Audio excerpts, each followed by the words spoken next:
There are hedge fund managers making $1 million an hour. You know, it's crazy, right? It's money everywhere. It's money in everything. I want to help you. Start your business today. Come join my royal family. Subscribe to Casino is the name. So I think I had kind of made my mind up because I was a federal employee. And so I kind of had made my mind up, had looked around at a lot of stuff. You know, I did real estate. I've done all of that kind of stuff. I think real estate is great for me to park money. Yeah. Once I've made the money. Once you make, it's a great investment too. It's great to hold, you know, to tax purposes, residual income, that kind of thing.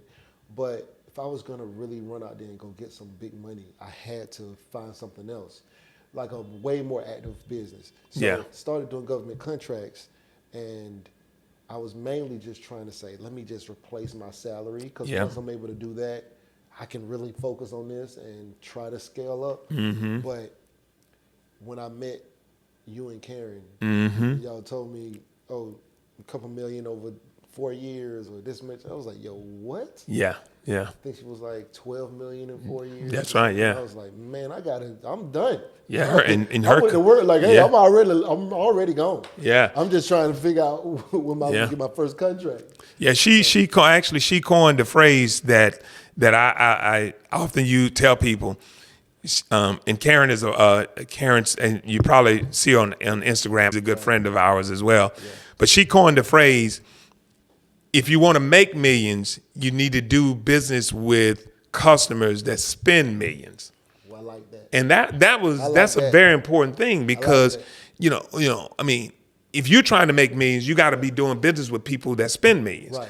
And the government, in my opinion, in comparison to large corporations, the government has to, the best that they can, they have to try to level the playing field. So any contract that the government puts out there, they initially put it out for small businesses first. I didn't know that. Oh, they have to, right? Oh, wow. I mean, you know, of course, unless you get into certain things that small businesses just can't do, right? But initially they put it out for smalls first to find out if a small business can do it, right? And that's the rule of two. You probably heard of the rule of two, that if two small businesses raise their hand and say, hey, I can do this, according to the FAR, which is the Federal Acquisition Regulations, they have to make it a small business set aside. The problem is there just isn't enough small businesses that are raising their hand and saying they can do it. It's not enough that exists. Then you know, even with so let's just say they did give out reparations. Yeah, right. Let's just say PPP loan was similar to reparations, right? I think PPP probably was the closest you're going to get to reparations. So money goes out. You know who became the richest person on the planet? Who that? It was all IT guys at first. Oh, yeah. But after PPP, it was, I think, Arnault. Arnault, the guy who owns Dior and Louis Vuitton. Oh, he became the now that's person interesting. On the planet because everybody went out and bought all these luxury items. Yeah. Right? And so, let's say you did get reparations, there's not enough businesses for you. If you were a black doctor, you get you get your big check and you go home. When you leave work, you got to put gas in your car. It's typically the gas, the car that you ride in, none of those are black-owned businesses. Right. So you automatically start spending the money. You got to pay, even when you're paying your mortgage. The mortgage is probably financed by a non-black organization. Absolutely, yeah. So everything that you do in your entire life, you eventually are going to spend your money outside of the black race. Right. You have no choice because it's not enough businesses for us to even spend money with. Right, yeah. Right? So I'm like, yo, go start a business. I don't care what it is. Start something. Give us some options. That's right. Because we can't even get a luxury car like your Mercedes. You can get Mercedes, Lexus, whatever. We don't have any That's a good point. Affordable or even nationally recognized or anything like that. So we got to start some businesses. Yeah, and I think financial literacy is so important. And, I mean, and shout out to all the people that are doing financial literacy on the various YouTubes and platforms, because I think that is helping. Because look, I mean, if you don't know what to do with the money, then if someone gave you $1 million and you don't know what to do with it, Right. then the only thing you're going to do is end up giving it back to them, right? And trust me, I'm that example, right? I mean, I talk about it in my book where I think it was in the late 90s, going into early 2000. I mean, I had over $1 million saved just sitting in the bank account. Wow. You know, I didn't know what to do with it. I knew how to save money. You know, from growing up poor, it taught me how to save money. But you can't save your way to wealth, right? And I didn't understand that, right? And eventually what ended up happening was I ended up losing the money because I didn't know what to do with it. So literally it took me several years, because I started out in the IT when the IT boom happened in the late 90s, made a lot of money, but I ended up losing it because I was just financially illiterate and lost all the money due to the fact, you know, people put me in bad investments and all that type of stuff. So financial, $1 million. oh, absolutely, yeah. Now it took me about 5 to 7 years to lose it all, but Still. I lost it all. Yeah. That's Yeah, $200,000 but I'm glad I did. loss I'm per glad year. I did though, because it taught me the Right, value for of sure. money. Yeah. I tell everybody, because I'm an accountant, right? I'm not a CPA though. Yeah, right. Yeah, But yeah. I am an accountant. So I tell a lot of people who I have helped to like get to like their first good job, go through college and get to their first, decent, career. They all like, yo, I'm gonna do all these things right. I said, listen, you're gonna mess up some money. First of all, we all do. Yes.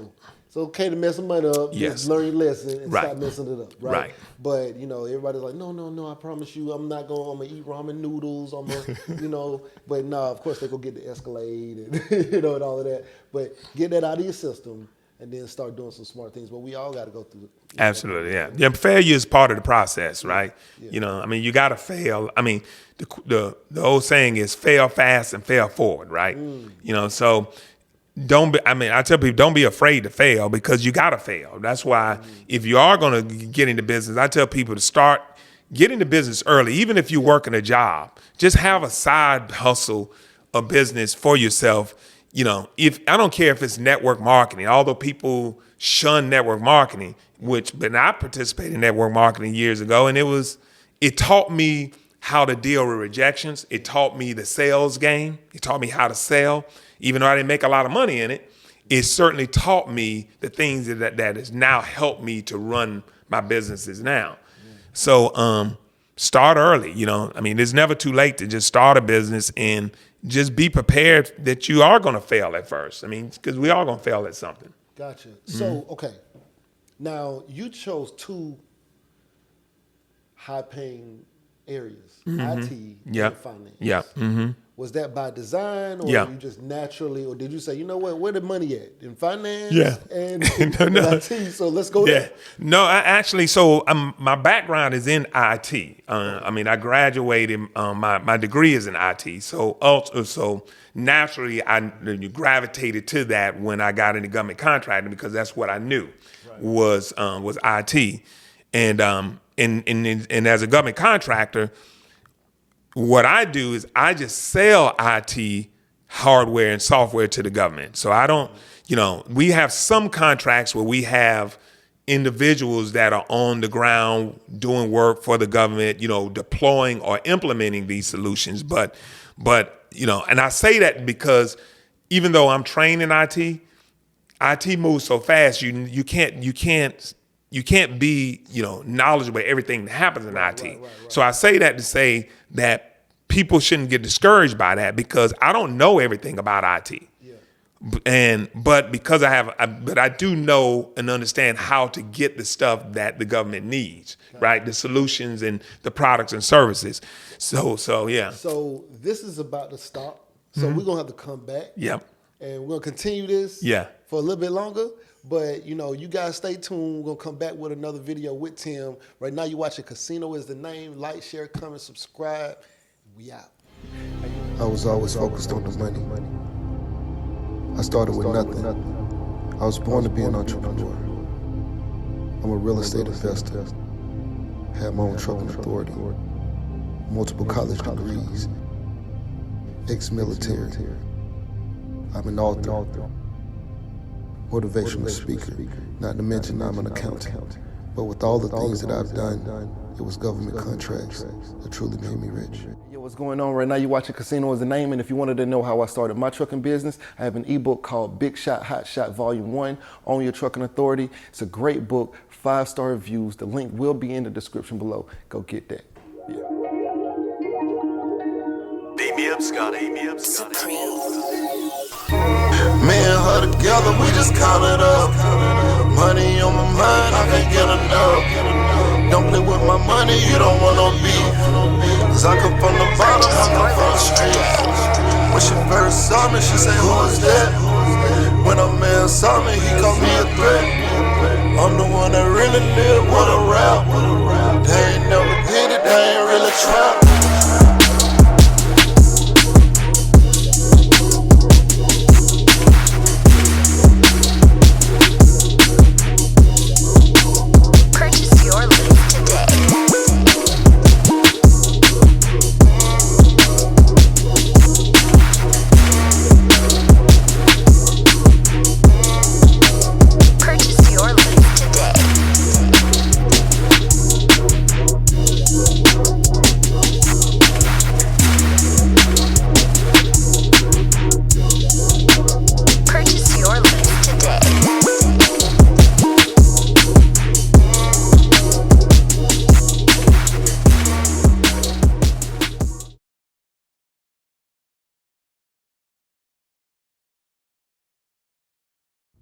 You say you want to be successful, but what's stopping you?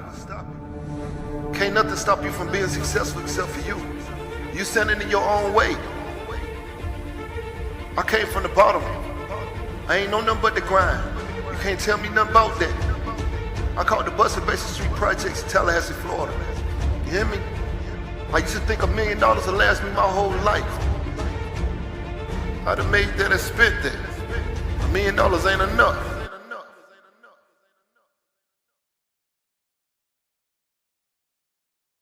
There are hedge fund managers making $1 million an hour. You know, it's crazy, right? It's money everywhere. It's money in everything.